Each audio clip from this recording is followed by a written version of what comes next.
again. I am Mohammad Shahbaz Alam, Assistant Professor from ABES Engineering College, Department of Electronics and Communication Engineering.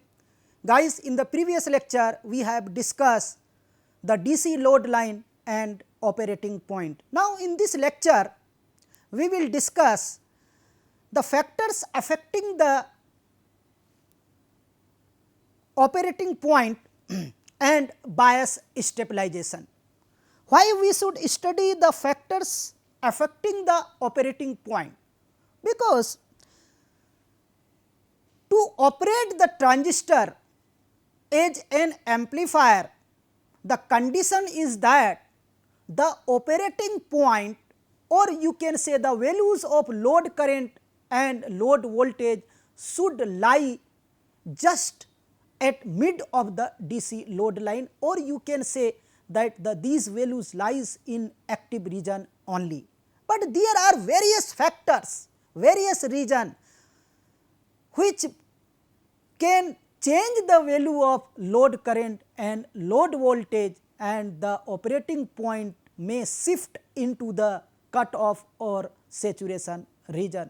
So that to stabilize the operating point just at the active region, or you can say to stable the operating point, we should know the factors affecting the operating point, so that by taking precautions we can fix the operating point in the active region.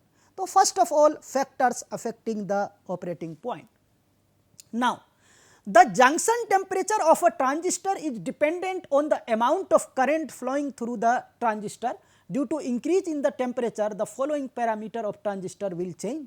Junction temperature, all of us know that for active region, the junction between the collector and the base is in reverse bias, and there will be the heat dissipation. This means the temperature will be high at the collector base junction. Since the collector, if collector current changes, this means I square R. What is the I square R? This is the I square R is the power, and I square R into T is the heat. This means there will be a heat dissipation. जैसे जैसे current बढ़ेगा वैसे वैसे वहाँ पे आपका क्या होगा, पावर इंक्रीज होगा, यानी टेम्परेचर इंक्रीज होगा. अगर टेम्परेचर इंक्रीज होगा तो वो किन चीज़ों को चेंज करेगा. Now first of all base current, this means VBE. The base to emitter voltage decreases at the ratio of 2.5 millivolt per Kelvin. Already we have studied in the first unit of fundamental of diode that effect of temperature on potential barrier. What is this? Is like the potential barrier. VBE is the cut-in voltage, or it is equal to the potential barrier. If temperature increases, then the potential barrier decreases by 2.5 millivolt per Kelvin or per degree Celsius. This means that if temperature increases, junction temperature increases, the VBE will decreases, and when VBE will decrease, then what will happen? IC will also change. If VBE change, then IC will also change. How it will change? Because in the input characteristics, we can see that input characteristics of common emitter configuration is this. This is IB and this is VBE, and this is the graph. This means suppose this is the collector current here. Suppose this is IC1, then what is VBE1? This is VBE1. If temperature increases, then what will happen? VBE will decrease. If VBE will be here, then what will be here? This will decrease the collector current. This means if VBE decreases, the collector current obviously decreases. This means if base current decreases, this is the base current. If base current decreases, this means IC also decreases, because IC is equal to the beta IB. If IB decreases, obviously the IC decreases. This means this will affect the collector current, and if collector current changes, obviously the operating point will be changed.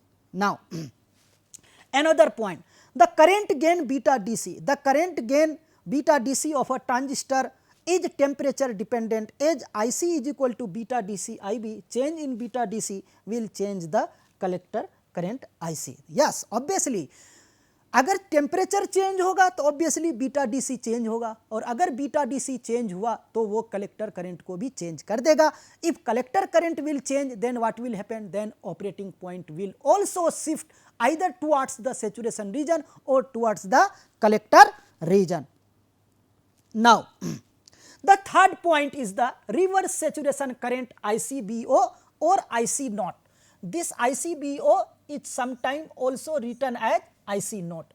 The reverse saturation current of the reverse bias CB junction flows due to the thermally generated minority carriers, hence it is temperature dependent. Obviously the leakage current is the current due to the conduction of thermally generated minority carriers, and all of us know that the thermal generation, minority carrier generation is due to the thermal generation. This means due to the increasing of the temperature. If temperature changes, then what will happen? The minority carrier will change. If minority carrier will change, then leakage current or ICBO will change, and if ICBO change, then what will happen? The collector current will be also change. Therefore, change in ICBO due to the temperature will force the collector current IC, and hence the Q point will be also change. Suppose temperature increases, then what will happen here? ICBO will increase. If ICBO increase, then what will here? IC will also increase. If IC will increase, then operating point क्या हो जाएगा? Shift हो जाएगा। Clear guys? अगर IC change होता है, IC अगर increase होता है तो ऑपरेटिंग पॉइंट सेचुरेशन की तरफ शिफ्ट होता है, और अगर IC डिक्रीज होता है तो operating point cut off region की तरफ शिफ्ट होता है। उसके बाद क्या? To overcome this problem the biasing circuit must be kind of temperature compensation or temperature stability, so that the change in the values of these parameter can kept under control. इसीलिए हम लोगों को क्या करना चाहिए कि सर्किट, एम्पलीफायर सर्किट कुछ इस तरह से डिजाइन करना चाहिए कि सपोज अगर टेम्परेचर बढ़ जाए तो लीकेज करंट बढ़ जाए, और लीकेज करंट अगर बढ़ने की वजह से जितना कलेक्टर करंट चेंज होगा उससे क्या होना चाहिए कि एक दूसरा पैरामीटर घट जाना चाहिए। अगर हम टेम्परेचर बढ़ाएं और उसकी वजह से मान लो लीकेज करंट बढ़ गया, लेकिन उसके साथ साथ क्या होना चाहिए कि कोई दूसरा पैरामीटर या तो बीटा DC या मान लो VBE, अगर वो घट जाए तो क्या हो जाएगा बच्चे कि जितना कलेक्टर करंट इंक्रीज हुआ लीकेज करंट की वजह से, तो उतना ही कलेक्टर करंट डिक्रीज हो जाए किसकी वजह से? VBE के घटने की वजह से, so that the change in collector current remains almost constant and we can kept the operating point at the fixed point. We can stable the operating point. Then this method is also known as the bias stabilization. I will discuss later. Now the fourth point, Q point instability due to the change in beta DC. क्या होता है कि Q point change हो जाएगा, beta DC change हो जाएगा। ठीक है, कैसे? The current gain beta DC for a given type of transistor is normally have a wide range tolerance. The value of beta DC may typically range from 50 to 150 or more depending on the values of IC. The wide tolerance can be seriously affect the transistor bias condition. अब suppose हमने कोई transistor use कर रहा हूँ, कोई भी amplifier circuit में है, मान लो ट्रांजिस्टर खराब हो गया। ठीक है, अब मान लो ट्रांजिस्टर खराब हो गया तो आप क्या करोगे? सबसे पहले आप देखोगे कि ये ट्रांजिस्टर किस टाइप का है। मान लो आपको समझ में आया, आपने देख लिया कि ये ट्रांजिस्टर BC147 है, मान के चलो BC147 या बहुत तरह के ट्रांजिस्टर्स आते हैं। तो आप क्या करोगे? जाओगे अपने जहाँ पे आपके कंपोनेंट्स रखे हैं, फिर आप वहाँ पे देख करके BC147 आप उस ट्रांजिस्टर को के जगह पे रिप्लेस कर दोगे। तो लेकिन क्या हुआ? सेम टाइप का, सेम कंपनी का ट्रांजिस्टर है, सेम नंबर का ट्रांजिस्टर है, लेकिन जरूरी नहीं है कि दोनों ट्रांजिस्टर के बीटा की वैल्यू सेम रहे। तो अगर बीटा की वैल्यू चेंज हो गया तो कलेक्टर करंट चेंज हो जाएगा, और कलेक्टर करंट अगर चेंज हो जाएगा तो आपका ऑपरेटिंग पॉइंट भी चेंज हो जाएगा, क्योंकि इसमें सेम टाइप के ट्रांजिस्टर में बीटा की भी बहुत ज्यादा वेरिएशंस होता है। Now Q point instability due to the variation of parameter one device to another device. Yes, जो पॉइंट हमने डिस्कस किया वही पॉइंट है कि सेम टाइप का ट्रांजिस्टर है लेकिन बीटा की वैल्यू अलग अलग है। आपने रिप्लेस किया, आपका पहले बीटा मान लो कि 100 था, अब बीटा मान लो 130 आ गया, तो क्या हो गया? चेंज इन बीटा 30 हो गया। तो आपका similarly IC is equal to beta IB आपका चेंज हो जाएगा। IC इज इक्वल टू क्या होता है? Beta IB plus 1 plus beta IC not और ICBO। तो अगर आपका ये बीटा ही चेंज हो जाएगा तो कलेक्टर करंट भी चेंज हो जाएगा और ऑपरेटिंग पॉइंट शिफ्ट हो जाएगा। तो सो दैट बच्चे आपने क्या देखा कि ऑपरेटिंग पॉइंट को इफेक्ट करने के लिए यानी चेंज करने के लिए देयर आर वेरियस पैरामीटर्स। तो मोटा मोटी तौर पे सबसे बड़ा पैरामीटर कौन है? सबसे बड़ा जो पैरामीटर है वो है टेम्परेचर, क्योंकि ट्रांजिस्टर जो बाइपोलर जंक्शन ट्रांजिस्टर है उसको इफेक्ट करने वाला सबसे ज्यादा रोल अदा करता है, रोल प्ले करता है, वो है टेम्परेचर। तो टेम्परेचर की वजह से कई तरह से उसको इफेक्ट कर सकता है। उसके बाद क्या कौन इफेक्ट कर सकता है कि टेम्परेचर चेंज होने की वजह से हो सकता है, बीटा के चेंज होने की वजह से हो सकता है, VBE के चेंज होने की वजह से हो सकता है, या सेम टाइप के ट्रांजिस्टर में भी बीटा का वेरिएशंस होता है। तो there are various factors which affect the operating point. तो इन बातों को आप ध्यान रखिएगा क्योंकि ये बहुत ही इंपॉर्टेंट क्वेश्चन है, एग्जाम में आएगा। Discuss the factors affecting the operating point, और उसी में एक क्वेश्चन और ऐड कर देगा, व्हाट इज बायस स्टेबलाइजेशन, क्योंकि इसका नेक्स्ट स्टेप क्या होगा? Bias stabilisation. Yes, bias stabilization is the process to making the operating point independent of the temperature changes or variations in transistor parameters. Yes, bias stabilization एक तरीका है, एक method है, एक प्रोसेस है जिसमें क्या होता है कि हम ऑपरेटिंग पॉइंट को स्टेबल करने की कोशिश करते हैं। और स्टेबल कब होगा? जब वो टेम्परेचर से स्वतंत्र हो जाए, यानी टेम्परेचर चेंज हो तो उसके वैल्यूज में, ऑपरेटिंग पॉइंट के वैल्यूज में यानी कलेक्टर करंट और VCE के वैल्यू में कोई चेंजिंग ना आए, या ट्रांजिस्टर पैरामीटर भी चेंज हो जाए तो उसके वैल्यूज में चेंज ना आए। और ऐसा कब हो सकता है कि ऑब्वियसली गाइज, क्योंकि there are various parameters which affect the operating point. मान लो टेम्परेचर चेंज हो रहा है तो कोई एक पैरामीटर बढ़ गया, लेकिन उसी समय साइमल्टेनियसली क्या हो जाए, अगर कोई दूसरा पैरामीटर ऑटोमेटिकली घट जाए तो क्या हो जाएगा? Auto compensation.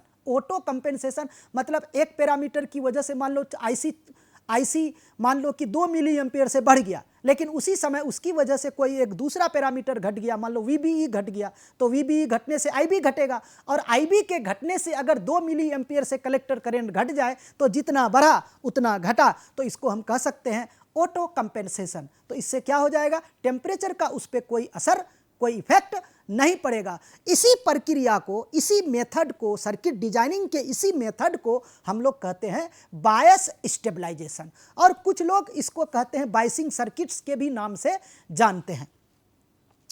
तो बायस स्टेबलाइजेशन को मेजर करने के लिए, यानी कोई भी सर्किट कितना स्टेबल है, कोई भी सर्किट कितना अच्छा है, उसकी स्टेबिलिटी कितनी बेटर है, तो उसको मेजर करने के लिए एक स्टेबिलिटी फैक्टर होता है, और वो स्टेबिलिटी फैक्टर को कहते हैं, डिफाइन करते हैं, the degree of success achieved in stability in stabilising IC in the face of variations in IC naught or ICBO is expressed in terms of current stability factor। वैसे तो current stability factor 3 तरीके का होता है, ठीक है ना, लेकिन सबसे जो मेन इंपॉर्टेंट है वो है लीकेज करंट के रेस्पेक्ट में IC को चेंज करना, उसी को कहते हैं मेन स्टेबिलिटी फैक्टर S होता है, S डैश होता है और S डबल डैश होता है, लेकिन हम आप लोगों को यहाँ सिर्फ हम स्टेबिलिटी फैक्टर S बताएंगे, ठीक है गाइस। तो स्टेबिलिटी फैक्टर को मैथमेटिकली डिफाइन करते हैं, it is defined as the rate of change of collector current with respect to IC not when both beta and IB that is VBE are held constant. यानी आप सबको मैंने बताया कि 3 तरह का स्टेबिलिटी फैक्टर होता है, एक IC नोट के रेस्पेक्ट में, एक बीटा के रेस्पेक्ट में, और एक IB यानी VBE के रेस्पेक्ट में। लेकिन हम जो आपको यहाँ पे सिर्फ डिस्कस करने जा रहे हैं ओनली सिर्फ IC नोट के रेस्पेक्ट में। तो mathematically stability factor S is defined as delta IC upon delta IC naught, and delta IC naught tends to 0, then it can be written as S is equal to DIC upon DIC naught, but beta and IB are here constant. तो बच्चे हम चाहते हैं कि इसका एक derivation derive करें stability factor का, तो कैसे डिराइव होगा? हम मास्टर इक्वेशन ले आएंगे। कॉमन इमीटर का जो आउटपुट करंट का जो इक्वेशन है वो ये है, सभी बच्चों को याद होना चाहिए, ये इक्वेशन सभी बच्चों को मुंह में याद होना चाहिए, तुरंत सोचने की जरूरत ना हो। IC is equal to beta IB plus 1 plus beta ICBO। If we will differentiate this equation with respect to IC, then what will we get? Yes, we get like this. The differentiation of IC with respect to IC is equal to 1 beta DC DIB upon DIC plus 1 plus beta DC IDCBO upon DIC, or 1 minus this is equal to this. Then what? This is the 1 upon S, because DICBO upon DIC, this value will be 1 upon S. Then what will be the value of S here? Now, value of S is equal to 1 plus beta DC upon 1 minus beta DC DIB upon DIC. This equation you guys have to remember this equation. आप इस equation को remember कर लीजिए. क्यों remember कर लीजिए? अभी बहुत तरह का सर्किट्स आएगा, नाना प्रकार का सर्किट आएगा, और आपको अगर प्रूफ करना है कि कौन सा सर्किट बेटर है, किस सर्किट का स्टेबिलिटी अच्छा है, तो आप ये वैल्यू निकाल लेना, उसके इनपुट इक्वेशन से को डिफरेंशिएट करके, आईसी के रेस्पेक्ट में डिफरेंशिएट करके ये वैल्यू निकाल लेना और यहाँ रख देना, आपको स्टेबिलिटी फैक्टर की वैल्यू मालूम हो जाएगी. एक पॉइंट ध्यान देने की जरूरत है, note, NOTE, note. Greater the value of S, greater the value of S, अगर S की वैल्यू बड़ी है तो poor stability, then it is poor stability. Poor stability. Why poor stability? क्योंकि S क्या है? S is the change of collector current with respect to IC not. यानी S की वैल्यू बड़ी है, वो क्या रिप्रेजेंट करता है? क्योंकि कलेक्टर करंट ज्यादा चेंज हो रहा है. S बड़ी है मतलब कलेक्टर करंट में वेरिएशंस ज्यादा है. क्या कलेक्टर करंट में अगर वेरिएशन ज्यादा है तो स्टेबिलिटी अच्छा होगा? बिल्कुल नहीं, बहुत ही खराब स्टेबिलिटी होगा.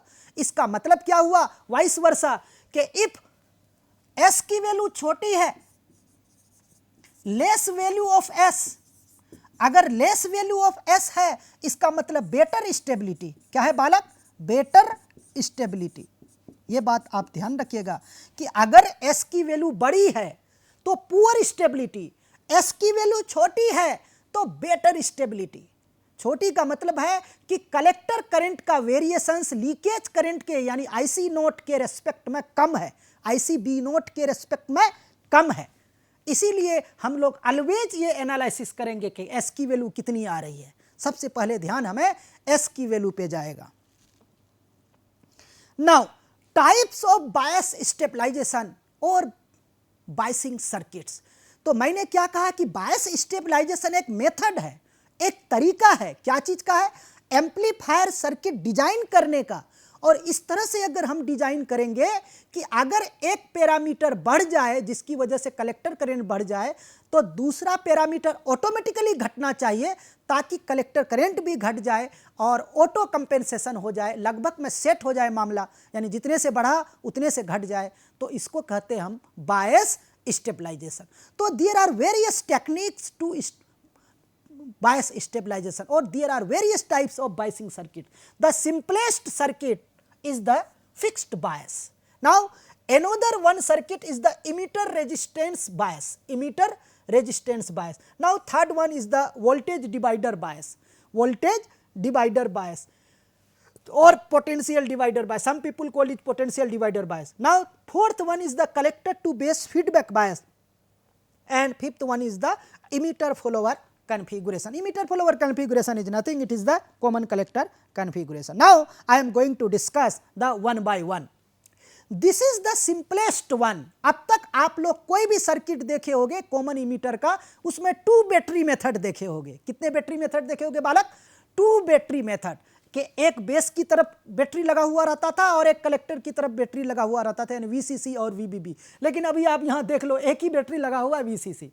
ऐसा क्यों किया गया है? क्योंकि जो VBB बैटरी लगा था उसकी वजह से जो बेस करंट जितना होना चाहिए, इस RB से हम उतना ही करंट को यहाँ पे, उतना ही वोल्टेज को हम अचीव कर ले रहे हैं. क्योंकि VCC में अगर IB RB घट जाएगा तो यहाँ पे VB मालूम हो जाएगा, और VB उतना ही है जितना कि यहाँ पे एक बैटरी और एक रेजिस्टेंस लगाने से मालूम हो जाता. तो this is the simplest circuit, 1 battery and 2 resistance method. इससे आसान, साधारण, सिंपल सर्किट बायसिंग सर्किट हो ही नहीं सकता. और आप सबको पता है कि जो चीज़ जितना सिंपल होता है उसमें कैरेक्टरिस्टिक्स या उसका फीचर्स खराब होने के चांसेस रहते हैं, क्योंकि कोई भी सिस्टम साधारण हो, उसका कॉस्ट इफेक्टिव होता है तो कम खर्चा होता है। तो ऑब्वियसली बात है कि कॉस्ट इफेक्टिव है, कम खर्च है, तो उसमें बहुत सारे डिमेरिट्स भी होने के चांसेस हैं। तो हम देखेंगे कि क्या इसका स्टेबिलिटी अच्छा है, बुरा है, क्या हम लोग एम्पलीफायर के लिए इस सर्किट को यूज करते हैं या नहीं करते हैं। तो पहले before discussing this type of circuits I am going to discuss one important point that कि जब भी कोई एम्पलीफायर सर्किट होता है तो उसमें दो तरह का एनालिसिस होता है, एक होता है एसी एनालिसिस और एक होता है डीसी एनालिसिस। बच्चे, जो ओरिजिनल सर्किट है वो ये है, इसको कहते हैं वी इनपुट, इसको कहते हैं C1 और इसको कहते हैं V नोट और इसको कहते हैं C2। हम इसके बारे में बाद में बात करेंगे when we will discuss the AC analysis of the transistor. बच्चे, मोटा मोटी तौर पे मैं यहाँ पे ये बता देना चाहता हूँ कि ये कैपेसिटर ओरिजिनल में क्या करते हैं, इसको कहते हैं कपलिंग कैपेसिटर। C1 और C2 को कपलिंग कैपेसिटर कहा जाता है और कैपेसिटर का यूज इसलिए करते हैं ताकि, क्योंकि यहाँ पे जो एम्प्लीफिकेशन होता है एसी सिग्नल का होता है, हमें आउटपुट में एसी सिग्नल चाहिए और बाइसिंग करने के लिए डीसी सिग्नल का यूज करते हैं। तो आउटपुट में किसी तरह का डीसी सिग्नल का कोई सुपर इम्पोजिशन ना हो, कोई एडिशन ना हो, कोई सब्ट्रैक्शन ना हो, इसीलिए ये सब कलेक्टर कपलिंग कैपेसिटर यूज करते हैं। तो कपलिंग कैपेसिटर के बारे में सिर्फ मैं इतना बोलना चाहूँगा कि जब आप डीसी एनालिसिस करोगे तो कैपेसिटर को हटा दो, क्योंकि डीसी सिग्नल के लिए कैपेसिटर क्या हो जाता है बालक, ओपन सर्किटेड, और एसी सिग्नल के लिए कैपेसिटर क्या हो जाता है, शॉर्ट सर्किटेड, 1/2 पाई FC। आप यहाँ पे एनालिसिस कर सकते हैं, F की वैल्यू 0 है तो उस हिसाब से वो ओपन सर्किट हो जाएगा डीसी के लिए। तो इसीलिए जब भी कोई डीसी एनालिसिस रहे, आपको ऑपरेटिंग पॉइंट निकालने के लिए बोले, कलेक्टर करंट निकालने बोले, VCE निकालने के लिए बोले, आप बिल्कुल सबसे पहले कैपेसिटर को आप सर्किट से हटा दीजिए। अब इस सर्किट को एनालिसिस करने के लिए हम क्या करेंगे कि हम KVL इक्वेशन अप्लाई करेंगे। तो आप देख सकते हैं KVL इक्वेशन, तो इसका दो ही तरीका है। सबसे पहले इनपुट KVL इक्वेशन लगाइए, तो यहाँ से अगर KVL इक्वेशन लगाइएगा तो आपका क्या होगा, VCC और यहाँ पे करंट क्या है IB, तो minus IBRB minus VBE this is equal to 0। तो ये है आपका KVL equation. Apply KVL equation in the input loop, VCC minus IBRB minus VBE is equal to 0। इससे हमें बेस करंट IB मालूम हो गया। और अगर आपको IB मालूम हो गया तो लगे हाथ आप यहाँ पे IC भी निकाल सकते हो। IC इज इक्वल टू क्या हो जाएगा, बीटा IB, और IB निकाल लिया तो बीटा टाइम्स IB निकाल लेंगे। अब हम आउटपुट KVL इक्वेशन लगा रहे हैं, आउटपुट KVL कहते हैं थ्रू कलेक्टर। तो क्या होगा बच्चे, देख लो सर्किट में, देख लो ज़्यादा समझ में आएगा। VCC minus ICRC minus VCE, क्योंकि ये C है और ये E है, तो minus VCE this is equal to 0। तो अब आप यहाँ देख सकते हो, यहाँ पे VCE क्या हो गया, VCE की वैल्यू VCC माइनस ICRC, और ICRC की वैल्यू आप निकाल लो और IC की वैल्यू ये है। तो जिससे आपको क्या मिल गया, क्यू पॉइंट का, ऑपरेटिंग क्यू पॉइंट का कोऑर्डिनेट मालूम हो गया, VCE IC, जो भी वैल्यू होगा हम ऑपरेटिंग पॉइंट का वो निकाल सकते हैं। लेकिन अब आते हैं what about the stability factor. तो first of all from the input equation, आप इक्वेशन नंबर 1 को अगर कलेक्टर IC से डिफ्रेंशिएट करेंगे तो आपको स्टेबिलिटी फैक्टर की वैल्यू मालूम हो जाएगी, क्योंकि DIB/DIC, इस इक्वेशन से आपको अगर DIB/DIC निकालोगे तो आपको वो 0 आएगा। तो S की वैल्यू जब रखोगे तो 1 plus beta DC 1 minus beta DC into DIB/DIC, ये 0 होगा। तो आपको जो स्टेबिलिटी फैक्टर मिलेगा 1 प्लस बीटा मिलेगा, 1 प्लस बीटा। इसका मतलब अगर बीटा की वैल्यू 100 है तो 101 गुना, इसका मतलब कि बहुत ही खराब स्टेबिलिटी है, बहुत ही खराब, बहुत खराब, क्योंकि S की वैल्यू बहुत ज़्यादा मिल रहा है। इसीलिए इस सर्किट का जो है पुअर स्टेबिलिटी है, इसलिए इसको ज़्यादातर हम लोग यूज नहीं करते हैं। उसको रिमूव करने के लिए एक नए तरीके का सर्किट ले आया। क्या किया कि इमीटर में ग्राउंड जो था, इमीटर में वहाँ पे एक रेजिस्टेंस लगा दिया, इसीलिए इसको कहते हैं इमीटर रेजिस्टेंस या इमीटर फीडबैक बायस। इस केस में क्या होगा कि जैसे ही आप इनपुट करंट निकालोगे, KVL आप लगाओगे तो IB की वैल्यू आपको ये मिल जाएगा। ठीक है बालक, VCC minus IBRB minus VBE minus IC plus IB into RE equal to 0। यहाँ तो देख लीजिए आप लोग पहले कि यहाँ पे जो करंट होगा वो होगा IE, और IE को आप क्या लिख सकते हो, IC प्लस IB, और IC प्लस IB को क्या लिख सकते हो, 1 प्लस बीटा इंटू IB। तो इस तरह से, और यहाँ पे करंट क्या है IC, IC को क्या लिख सकते हो, बीटा IB। ठीक है बालक, और यहाँ पे तो बेस करंट IB है ही और इसका बीटा है। ठीक है बालक, इस तरह से एक इक्वेशन इनपुट इक्वेशन, एक इक्वेशन आउटपुट इक्वेशन लिखेंगे। तो इनपुट इक्वेशन से हमें बेस करंट मालूम हो जाएगा और जैसे ही बेस करंट मालूम हो गया आप कलेक्टर करंट मालूम कर सकते हैं। उसके बाद यहाँ पे आप जो है VCE की वैल्यू आप इजीली निकाल लो। तो इससे हम ऑपरेटिंग पॉइंट Q निकाल सकते हैं और जैसे ही हमें Q मालूम हो गया तो अब हम चलते हैं स्टेबिलिटी फैक्टर की तरफ कि what about the stability factor. Yes, what about the stability factor from the input equation when we will find the DIB upon DIC। इस इक्वेशन से आपको DIB अपॉन DIC निकालना है। आप आराम से इस इक्वेशन को DIB upon DIC collector current के रेस्पेक्ट में अगर डिफ्रेंशिएट करोगे तो ये 0 हो जाएगा।